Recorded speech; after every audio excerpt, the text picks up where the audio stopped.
right, welcome to No Small Talk with your girl LaBreia. I am, yes, you guessed it, LaBreia. And let's get right into it. So, let me introduce myself. And I'm not going to go into titles and talk about who I am and what I do. What I am going to do is just tell you what my soul looks like, right? I think we can get so wrapped up into titles. Who am I, right? So Sarah Jakes Roberts, she has this book called Woman Evolve, and she says in her book, "Who are you in every room that you walk in?" Right? I know that you're a mother, right? I know that you work in this business, right? I know that you're an entrepreneur, right? But who are you to your core, right? So, just to name a few, I am a servant, I am a believer, I am firm and direct, I am compassionate and kind hearted. So, what are the goals of No Small Talk, right? So, the name came about because I don't do small talk. Okay, I am not the girl to do small talk. If you ask my friends, I am not the small talk. I am not the small talk type of person. That's not my forte. But my mission is to serve others by encouraging and inspiring them to heal themselves, and to give actionable steps, right, on how you can better heal yourself, like having those difficult conversations that may make you shift in your seat a little bit. But I think that it's so important to have these discussions when you are trying to grow yourself and love yourself to the highest capacity. So that's what I'm here for. Disclaimer: I am not going to sweet talk you. I am going to be open. I am going to be honest. And we're going to talk. We are going to break those barriers that is stopping you, break those barriers that are stopping you to grow, to love yourself, to love others, to walk into that purpose that God has for you, right into it. So let's start with the foundation. I think the foundation is super important whenever you are trying to, they so loud. Anyways, I'm sorry. Lord, when you are trying to better yourself, when you are trying to grow, right? I think before we even start taking the steps, we really need to look at our foundation, because we can start taking the steps to better ourselves, but if that foundation is not rock solid, there's no point, because it's eventually going to cave in. So in my hometown, we had a high school where literally the school started to cave in, right? That foundation was, the foundation and the ground was weak to where it could not carry the high school anymore, right? So think about your life, right? All these things have happened to you, traumatic event after traumatic event, the hurt, the pain, the wrong relationships, the wrong situations, right? Those things have cracked your foundation. So before we start filling in those cracks, right, before we start reconstructing our foundation, right, there is one thing that we have to do.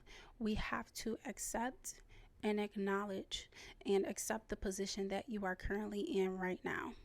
And acceptance is not telling yourself that you are going to stay in that position for the rest of your life, right? So it's not saying that I am so sad, and I am depressed, that I am going to stay in this state for the rest of my life. No. So, quick story time.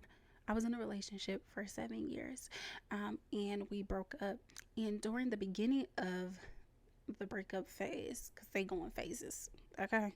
During the beginning of the breakup, I went to therapy. Okay, so I went to therapy, and then after the breakup, after weeks after the breakup, I stopped going to therapy. I prematurely thought that I had processed all those emotions and I thought I was a-okay, right? But long and behold, I actually suppressed those. I never actually processed the emotions. Okay, and then I stopped going to therapy. So I ended actually going back to therapy 6 to 9 months later. So in the middle of me ending therapy and before I even got back to therapy, right, I was perceiving the world through this hurt, this pain. I was perceiving the world through these unhealed emotions of my life, that quite literally made me emotionally miserable, right? I was distant, I was angry, I was sad, I was displaced in my anger, I was making immature decisions, and then one day I admitted to myself that I am not okay. I need help. So acceptance is actually admitting, like, hey, I am sad right now. I am broken mentally. I am broke and I need help. Acceptance is saying, hey, I am depressed, but I need help. And now I could take some actionable steps in growing myself and not staying in that space, right? Once you accept, you are able to say, hey, I need therapy. Hey, I actually need to go talk to my friend or another trusted individual, right? Hey, actually, let me look up these journaling prompts so that I can discover these things that are rooted deep down inside that I need to uncover. So acceptance is going to help you to start your healing process. It's going to help you become mentally stronger and aware so that you can better navigate the world, right? And push yourself to become a better person. So after you have accepted and acknowledged, right? Because you cannot move forward. And I'm going to say that one more time. You cannot move forward until you have accepted where you are at in life right now, right? Because once you accept, you are then able to take actionable steps to get out of the state that you're in. So the next piece is letting go of what doesn't serve you. Okay, and this part is easier said than done. So we are looking at the environment that we are in. Okay, does this environment look like something that's going to help me to excel in life, right? Where am I at? Am I always at the club? Am I always getting it down? You know what I'm saying? Am I always smoking and drinking when I need to be working on this business plan, or I need to be working on getting this promotion, or I need to be doing etc., right? Your trauma, what unhealed trauma do you have deep down in you, right, that you need to heal from? Okay, whether it was 10 years ago, 15 years ago, 20 years ago, what emotional damage is down there that you need to fix? Because that responsibility is you to fix. Okay, what people in your life are negatively impacting you, that's bringing you down, that is talking negatively, that is always gossiping and talking about other people, right? Because you immediately need to let them go. Okay, and then next, sorry, my phone is ringing. And then next, your negative mindset, right? Are you always thinking negatively? Are you a pessimistic? Are you thinking negatively about other people and about yourself? How does your self-talk look like? How are you walking in this world? How are you perceiving the world? Are you perceiving everything is out to get you? Or are you perceiving that everything that's happening is for you, right? So in this, like I said, it's easier said than done because we get so engulfed in every aspect in our life. We get so immersed in it that it becomes so comfortable to us, that we get so used to it, and we like, this feels good because I have so much control of these situations, because I know what to expect, right? I know what's going to happen tomorrow. I know we're going to get in that argument tomorrow. I know the conversations we're going to have tomorrow, right? So I think that it's important to look at every aspect of your life. And sometimes we need help maneuvering through those to help us see, because sometimes we are blind to the negative things that are happening in our life, that we sometimes need that another person's view, right? To say like, hey, that's not good for you. Let's talk about it. How do you actually let go of things that's not serving you? I'm glad you asked. So I'm just going to tell you personally what has helped me in my journey and what continues to help, right? Because healing is a lifelong journey. Becoming a better version of yourself is a lifelong journey. Walking in your purpose is a lifelong journey.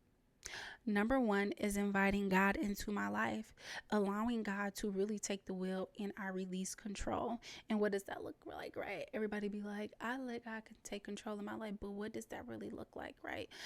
For me, it looks like building a relationship with Him, right? So reading my Bible, learning the principles and the will of God so that I can apply those to my life, praying on a daily basis, right? Meditating on His word, obeying God, and listening to the Holy Spirit when it tells you to move. Now let me tell you. Sometimes when God tell you to do a certain thing, it may be uncomfortable to move, but you have to move. You have to obey God, because God is only going to nudge you. Okay, he's not going to force you. All right, so really quick, I just wanted to go into 1 Samuel. This is one of many scriptures that have helped me to set free of things that no longer served me, to things that I was holding on to, and I know I should have let them go. So I'm going to put it on the screen for my people that's watching me. Okay, so 1 Samuel 16:1, the Lord said to Samuel, how long will you mourn for Saul, since I have rejected him as king over Israel? Fill your horn with oil and be on your way. I am sending you to Jesse of Bethlehem. I have chosen one of his sons to be king. And I clutch my pearls. And you're probably asking, why did you clutch your pearls? Like, what was he saying here? I'm glad you asked again, because I'm going to tell you, right? So in this season, I was holding on to something that I know I should have let go of. And I was just so sad over this situation. And what I got from this is, how long will you mourn over something that I have rejected? I have removed this from your life. This is no longer in the plan, right?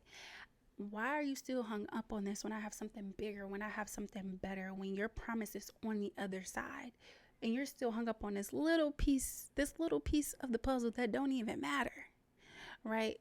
Your promise is over there. So what I need you to do, I need you to get up. And I need you to go where I'm asking you to go, so that you can get to the promise that I have for you.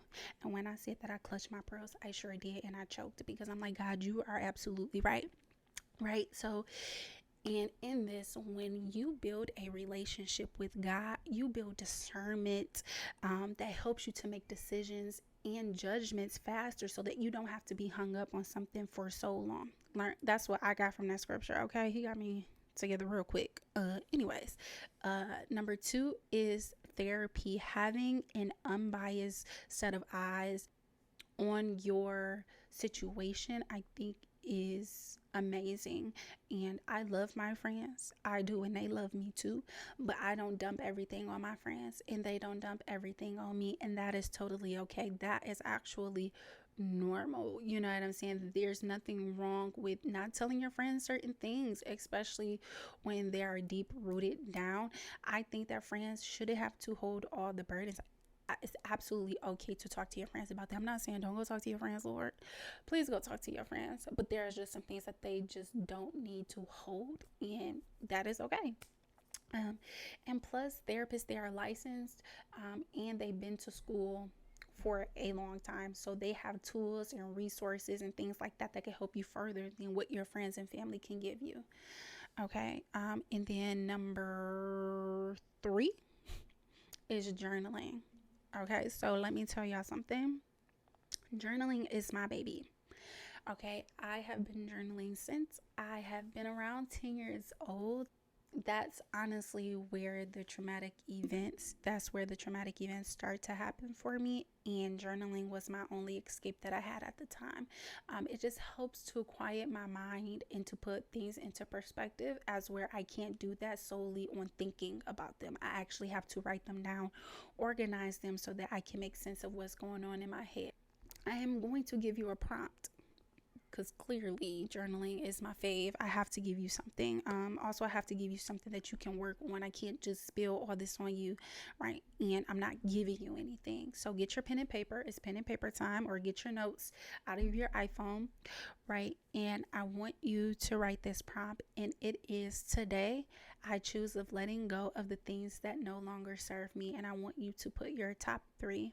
After you write that down, I want you to create a plan, and I want you to I want you to actually write down the next actionable step that you can take in order to let these things go, because you will fail without a plan. Let's be honest, and also I think it's better to write them down and see what you are actually conquering. Okay. So for an example, let's go back to my story, right? So when I acknowledged and where I was at in life. I was like, I am sad all the time. I am borderline depressed, right? I am crying myself to sleep at night. I am displacing anger on people that should not be handling that anger, right? And I need help. So what that help looks like is me going to see a therapist, right? And right then and there, I went to blackgirltherapy.com, I believe, and I found my therapist and I started from there, right? So it's crucial to actually write a step down. Okay. And then I want you to promise me that you'll be vulnerable in that space when you are by yourself, right? Be honest. You have to be real with yourself, because if you are not real with yourself, you're not going to be able to take the next steps to better yourself, growing yourself, walking your purpose, right? So, and love yourself fully. You're not going to be able to do that if you are not honest with yourself. So yeah, this is and that's it, right? So this was just talking about starting to set your foundation. Foundation is so important because you cannot continue to reach the level of success that you want if you are not setting your foundation. And this, honestly, I think is a stepping stone to getting to the next level of success, to getting to your healing, your growing, you loving yourself to the highest capacity, because it's in you. Like, you can do this. And I know that sometimes it may feel like bricks on your chest. You may feel like you are drowning and that you can't get up. You may feel like that there is no light at the end of the tunnel. You may feel like there is nothing. God has nothing for me. But I challenge you to start thinking differently. I challenge you just to work on this journal prompt for me and just to start there, right? And I think that would just be you scratching the surface of you seeing your potential. And that wasn't even in a program. Okay, so lastly, I just want to say, if you have a prayer request, if you have any questions, or if you need anything, please email me at no small talk questions with an s at gmail.com, or you can DM me at I am LaBreia, LABREIA, and I will respond either on the show or personally on Instagram or via email. So everybody have a blessed day. Bye.